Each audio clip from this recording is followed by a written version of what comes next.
Hi, I'm Sherry and welcome to my channel, Sherry Jones Designs. In today's video, I'm going to do something kind of nostalgic. I'm going to show you one of the very first upcycles that I did way back, I don't know, 7 years ago or more, when I started my little store on Etsy, and upcycling was all new to me, and I made my first big plunge. And the reason I'm going to show this to you is it's a great beginner place, and it's a quick, kind of a quick but really cute look. So if you don't have a lot of time, or if you're new to upcycling, this is going to be a perfect project for you. And I will go ahead and include either at the beginning or the end some pictures of that first piece that I did. It was tank top because it was the season, so I'm going to be doing long sleeves. So for this project, you will need 2 button-down shirts. They could be short sleeve shirts, they could be women's shirts, but you will need a certain width, and I'll show you. I'm going to be using these 2, and these are men's large and extra large, I believe. Now, you can have one size difference if you go to do this project, but you want to put the larger one in the back when you put these together. And so that, you know, it looks better. You don't want the front of your garment longer than the back of your garment, you know. I do suggest that for this project that you make sure it's wide enough. And I'll show you this on the table. But then for the top could be anything, really. The top could be almost anything from, I'm going to be using this long sleeve because it's fall. But your top could be, you know, tank top, jacket, you know, a hoodie. It could be any top that, you know, you find a top you really like. Let's say you're at the thrift store and you find this really cute top you like. So what we're going to be doing is cutting it off and just adding to it. So you find the top you like, and then you find 2 shirts that go with it that are button-up shirts that are wide enough, and I'll show you what I mean by wide enough. So here's the shirt I'm going to be using, and what I mean by wide enough is that when your shirt is opened, the shirt you're going to be attaching is opened, you want it to be able to go from here to here without having the sides of the shirt seams in the middle here somewhere. And these side seams here, you want them to be able to be, you want this to be at least as wide. So if you're at the store and looking, or in your closet looking, they can be wider, but it's better that they're not narrower than your shirt for this look, in my opinion. And then, let's say you have 2 different sizes of shirts. I have large, and this one may be large as well. I don't know. Large. Okay, they are. Then the thing you want to do, just because they're both large doesn't mean they're the same size, because, you know, we get clothing from all over the world. So, you know, clothing from different Asian countries and things like that, they might not be the same size. So the other thing is to check and see if either one of the shirts you're going to be using is bigger. And if it is, these look fairly the same size. I also measure the length. I'm going to measure the length, and they look to be the same size. So I can pick either one of this one for the front or the back. And I tend to put the darker in the back. One of the reasons I put the dark shirt in the back is because, you know, you're more likely also to get it soiled, because you will be, it's a longer garment, you will probably be sitting on it. So, and to me, it just looks better to have the dark in the back, like a shadow. You know how you don't have the shadow in a painting, you do a painting, the shadow's not in your face, the highlights are towards your face. And then what gives the portrait or picture or painting or whatever you're doing, what gives it depth is that the shadows are back, and that allows us to tell, you know, space there. So that's what I usually do on the garment. If I'm using 2 shirts, I put the darker one in the back and the lighter one in the front. Now, before I go on with this project, I just want to say on my last video where I asked about frayed edges, I was blown away with all the comments. I couldn't even hardly respond to all of them, so if I didn't type enough, I hope I didn't hurt anybody's feelings, but I was like, wow, this is really cool to hear everybody's points of view. And I actually kind of am in the middle. Like, I like I like frayed edges, probably more than finished edge look, but I just like a good mix too sometimes. So I'm like, I was feeling everybody's heart. You know, there are some garments you don't want to see any frayed edges on. It's the way the garment looks. It's supposed to look, you know, more finished. And there's some that's just rough country tough kind of, you know, to me it's supposed to look like that. So it was fun. It's so awesome to see and read everybody's comments and points of view on the subject. And so I just want to thank everybody who did respond and type their comments in the comment section, because it was really blessed me. All right, well, this is a great way to use up some stained clothing as well. I can see yellowing on the collars here of these men's shirts. And let's say you had your top shirt that you were going to use. You picked it because maybe it had stains down here, because we're not going to be using this portion of it. And let's say it had a stain up here. Well, we can cover that with patches. This is a great way to get some good use out of something that otherwise would just go to the trash. Let's say you know, how many times has people have people bought something really nice, wore it once and ruined it because it had a stain on it? This is a way to recapture your investment in clothing that you've made. So the first thing you're going to do is determine the length down that you want to keep. And if you're using a men's top, you're going to notice usually the sleeves are a little deeper. So a lot of times you do have to go quite high to get it the same look. Now, I think I usually go about an inch below here, at least an inch. And the reason why, if I make a mistake, it gives me enough room to come off again with a little bit, just to cut it off, not have to seam rip it and try again. I mean, you know, just one thing I encourage you to do is not expect 100% perfection in your sewing, okay? Expect that you're going to make some mistakes. And, you know, having a way to recover yourself from your mistakes will encourage you to move forwards. Thinking like, man, what if I ruin this whole thing? Well, then we'll just chop it up and we'll make t-shirt yarn, we'll make a different project, a patchwork project, you know, we'd make something else out of it. I'm going to come down, I'm feeling 2 inches on this one, somewhere around 2 inches to 1 inch. And to cut it off, you can do that several ways. You can just get a, I'll show you different ways to get a good cut. You could, if your quilting ruler's long enough. If you don't have a quilting ruler, I use this one all the time. It's just a cheap yardstick.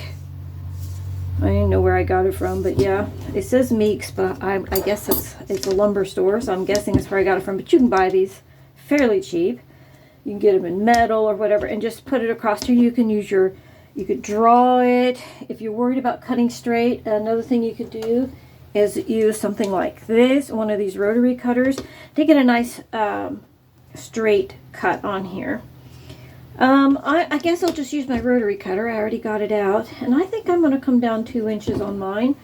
So I'm going to lay it out on my mat here where I can go off 2 inches, but if you didn't have a mat, just measure down 2 inches, make a mark, and then make your cut. So let's just do it. And there we go. We're going to set this aside because we got it ready to receive the lower portion, and we're going to save this part because we will be making stuff out of it. We might even make a pocket out of it. We'll see. I'll just set it over here. And now we're going to go on to our shirts.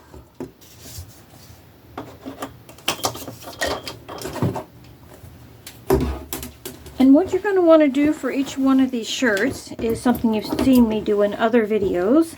If you watch my other videos, we're just going to deconstruct it. And the way I like to do this is when you see that where the sleeve is at, where the seam is, go on this side of it and just make a little cut, and then just cut your sleeve off. And then I will be using these sleeves in another project later on. I save them. You can cut from top side, or you can cut it open and then come from your bottom side. It's almost easier on the bottom side because you have something to follow. And we're going to be removing the sleeves on both shirts, and then for your collar, I'll show you real quickly here. For your collar, Oh, you see these? These little, you find them in a lot of these shirts just slid in. Did you know they make really good little garden markers for your little tiny seed trays? You have to use permanent marker on them, but they actually, because they're short, and if you got seed trays that have the lid that sets over, they work really well for that, so I always save mine. But anyways, we're going to cut this collar off right here. You wouldn't have to do this on this one particular, but this is what I usually do. I usually go ahead and, because if I use the lower portion of the shirt, odds are that the top will not be used. So after watching this, you decide what you want to do. This is the way I'm going to be doing this one, because what we're going to be using is, and I'll show you to you real quick here so you can decide for yourself, is if I did want to use the top of this shirt, I'm going to be cutting straight across from this point under the sleeve, straight across, and using the lower portion. So if you did want to use this top portion to make another shirt, you could come down an inch and just make sure that you did the same on the other one. And you could use this to make another top, you know, by adding colors of some other thing. So you decide which way you're going to take your shirts apart. But I'm going to be just go ahead and dissecting these completely.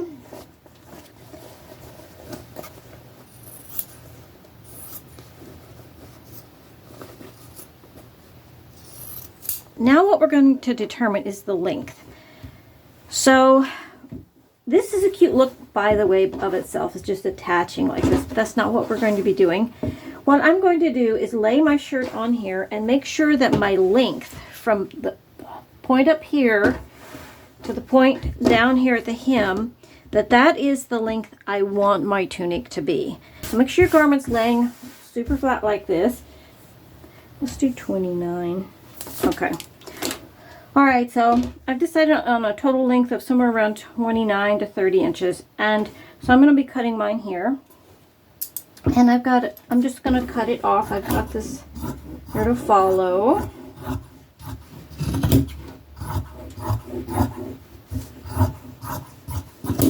So like I said, you don't have to do all of this if you're going to maybe use this as a top piece later on.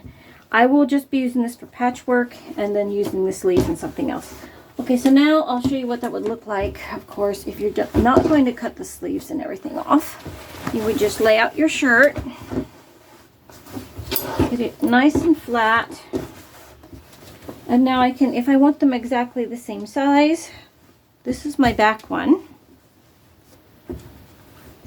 I'm kind of thinking I want my back to be just a little bit longer. So let's drop it down a little bit. So that would put me somewhere here. Let's do that. Now we're going to cut this one off. Come to a button, that's okay. We'll just cut it off. Cut under it, don't cut through your button. Alrighty, now that we've got our pieces front and back, we're going to unbutton them. And I usually remove any extra stuff that would just make it uncomfortable. Any tags, don't really need that. Okay, and then what will happen is on your tunic, here on your top,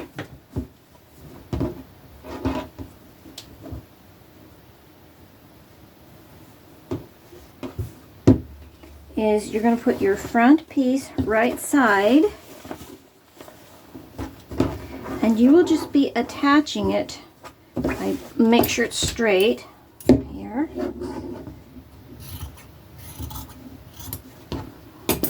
You will just be zigzagging it straight on. Now if you want this to be finished edge, you can do it like that.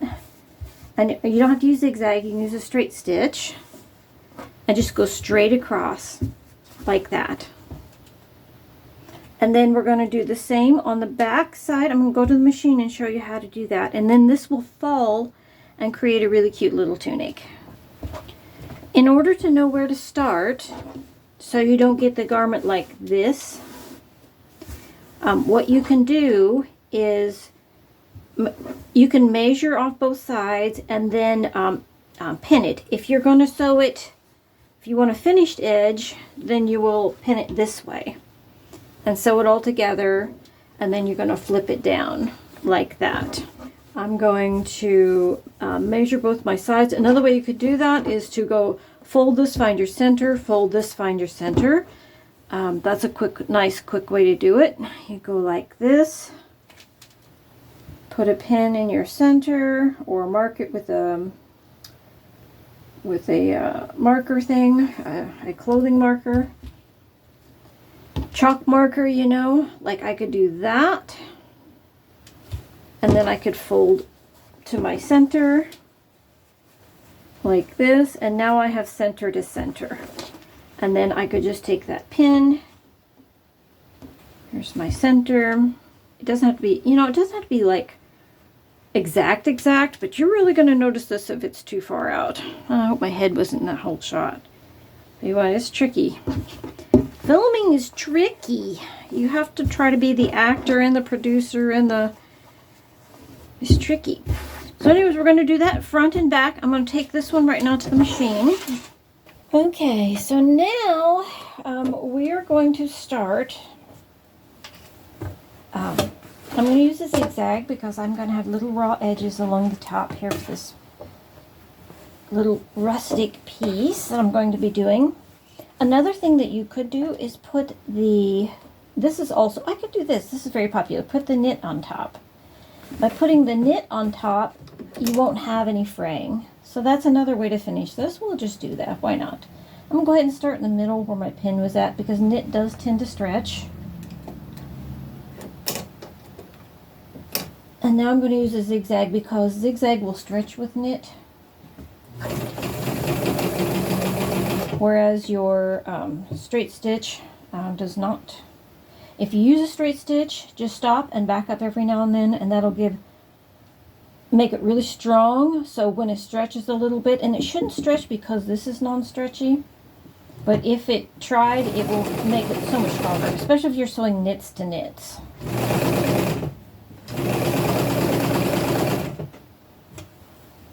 And we're going to stop at the seam.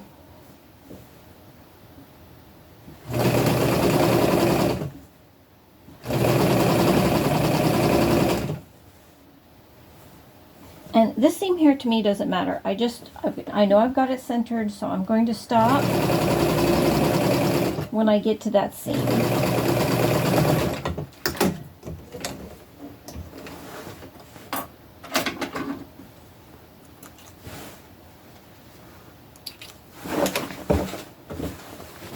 Upcycling is so fun because, you know, the more you do it, the more you can start creating pieces that you see in your mind's eye. You're like, I saw that and I made it, you know. I was able to make that.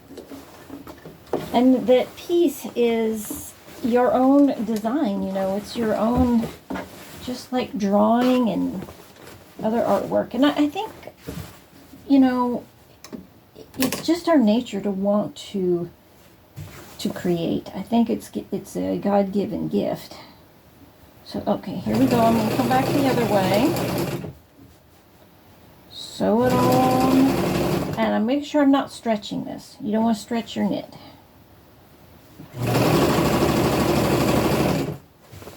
You could do sweaters this way. You could use flannels and sweaters. There's so many different variations of this style and lengths. You can do dresses, tunics.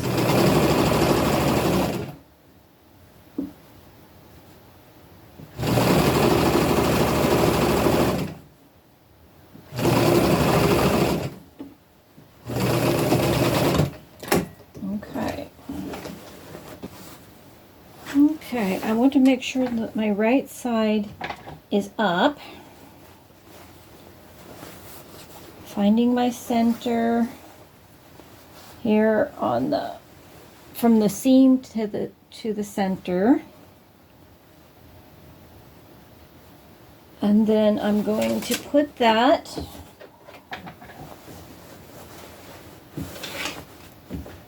I'm going to match it like that.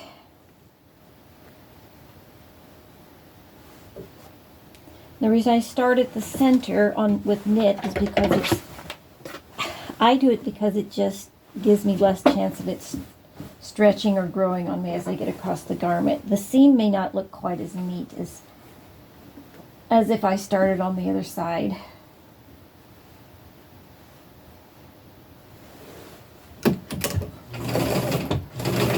This is very freeing to sew this way. Ditching patterns and all the particulars and just making something fun.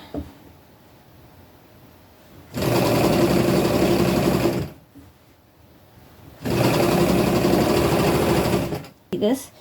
Now when I get down to, I'm trying to still make sure I'm not pulling on this, and when I get down to here, I'm just going to close the gap. I'll try to zoom in so you can see what I'm doing. And I'm just going to sew these together all the way down. Now you can choose to do it in one of several ways. So when I get all the way to the seam here, let me get a little pointer here. This seam here, if I get all the way down to here, I can actually just fold this under on top, the one underneath, this one. Once I make sure you're at the pivot point, make sure you're at that seam, then you can actually pivot, lay this one flat, and just fold this over. Or you could have raw edge all the way down. If you love raw edges, you could do the front raw edges, you could do the side raw edges. And then I'm just going to make sure that I'm folding it about, it's not particular, just fold it the same. I'm folding it 1/4 inch because that's kind of the seam allowance I had here. And I'm just going to lay it on top of the other one and finger crease it. If you're uncomfortable with that, you could pin it. You could do it beforehand. Okay, so now I'm going to turn it this way and from the center where I started, and make sure my thread's back behind me, and I'm going to do the same thing on this side.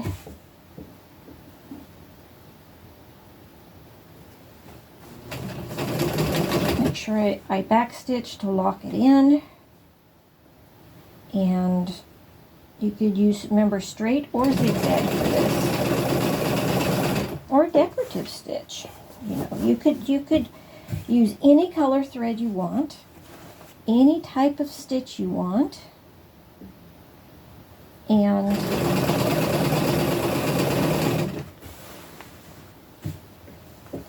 just make it your complete design. I'm going to sew right up to that seam, trying not to stretch my knit. Remember, with knits, if you stretch them, they're like elastic. They'll pull everything back towards the pressure. And then once I get up there where this other one is at right there, you can lay it this way at first to catch it. I'm gonna lock it in. Have the needle down, and then I'm just going to fold it under to create my seam all the way down, like that. Making sure I'm laying on top of it where I want to be, finger crease. And it's not exact. If I was over a little bit, it looked just fine in your final design.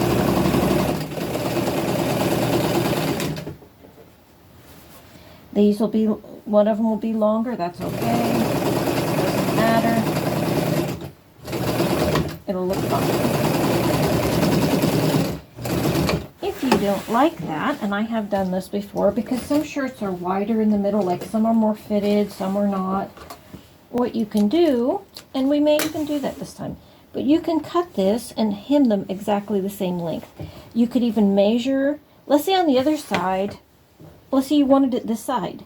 Add you a cute little piece in. Maybe you add a piece of this into here, or a piece of the brown into here, and bring it out the same. So we'll look at it and see if we like it or not. If it bothers us, we'll just add us a piece in here.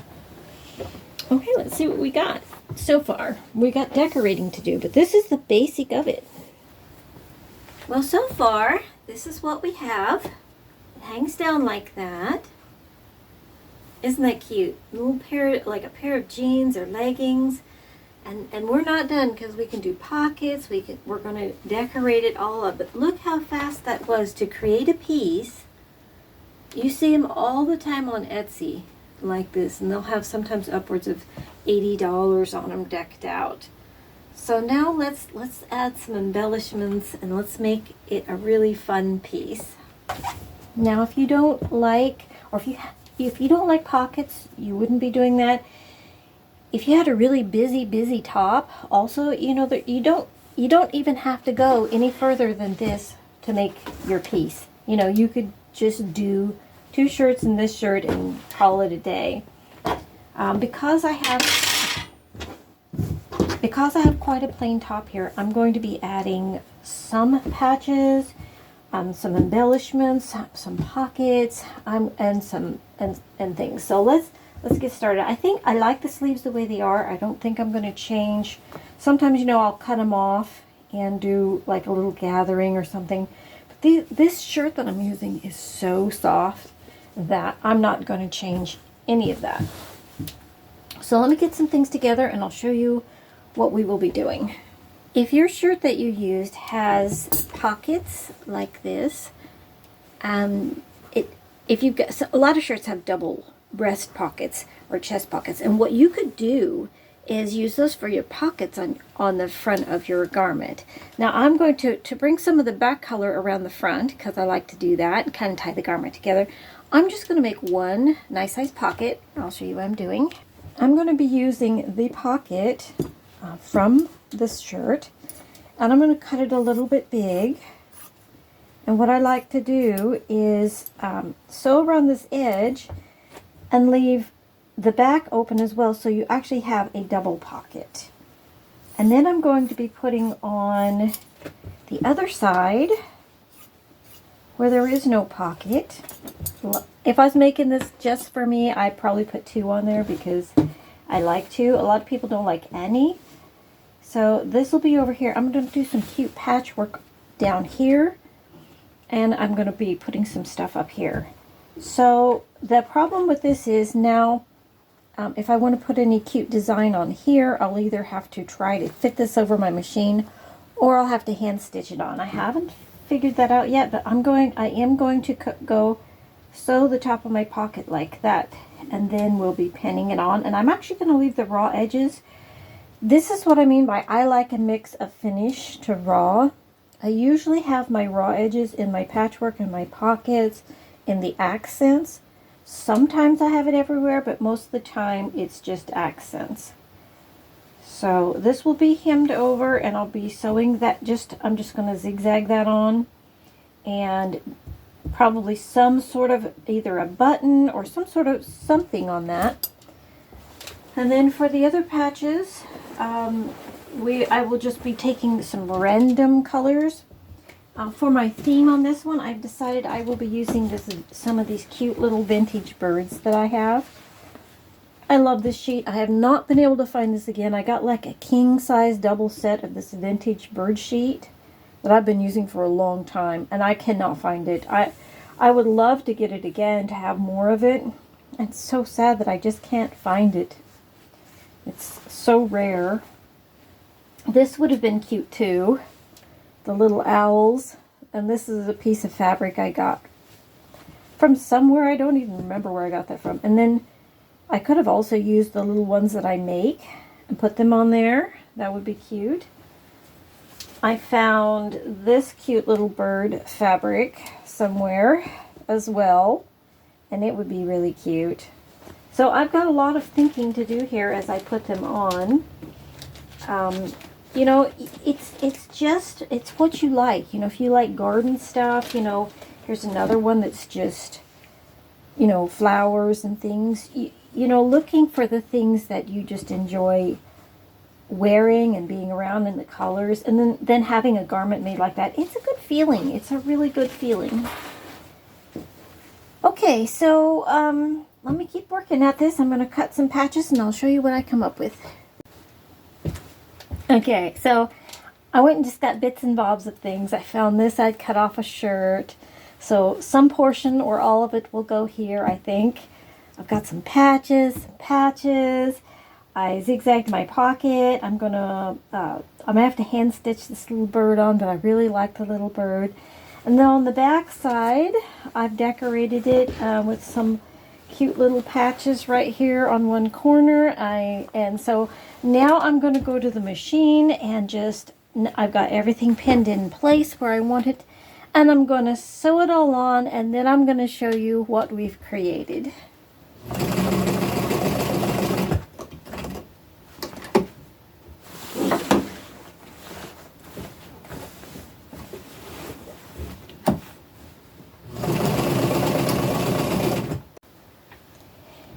I wanted to show you how I stitch something on a pocket. There's so many different ways to hand stitch. It's fun to watch people do them all, but I'm just going to do this simple little slow stitch kind of method. But I want to show you that I keep in my sewing drawer. It's just a piece of a cracker box, but it's perfect to slide in a pocket. Just have a piece of kind of hard cardboard, cereal box, something or other, so that you can just stitch to it and not go through the layers underneath. And it allows me to not have to try to reach in and grab my needle by having just a simple thing like a little piece of cardboard. And it has to be the hard cardboard. I don't think corrugated would work that has the air gap, because your needle would go into it too easy. A piece of plastic would also work pretty good if it was a hard plastic. So just a little tip that might save you a few minutes. I think it turned out really, really, really cute. Look at this. Look how easy this was to do. It actually took more time to put the patches on it than it did to create the overall garment. I find that to be true in a lot of cases, that the decorating ends up taking as much time as the rest of it. I just want to show you how adorable that is. And you're basically working with long rectangles, so you could even use a piece of fabric, a piece of linen, but it's a way to take some shirts and very easily make a really, really cute shirt for yourself. I get a lot of people saying, I've never upcycled, and I think maybe I can do this. This is a great one if you've never upcycled, to even to have as your first project. It was one of my very first upcycles. Okay, so here it is. I got little birdies on the front. I got a pocket, a double pocket on this side, and some patches. Isn't this cute? Jeans are with leggings. It's got lots and lots of movement in it. So super, super comfortable. You can use, any kind of top for it that you want, and then just get a couple of shirt bottoms. Super great project for beginners. So anyways, guys, thank you so much for watching my videos. Please don't forget to like, share, and subscribe, and I will see you in the next video. Happy sewing!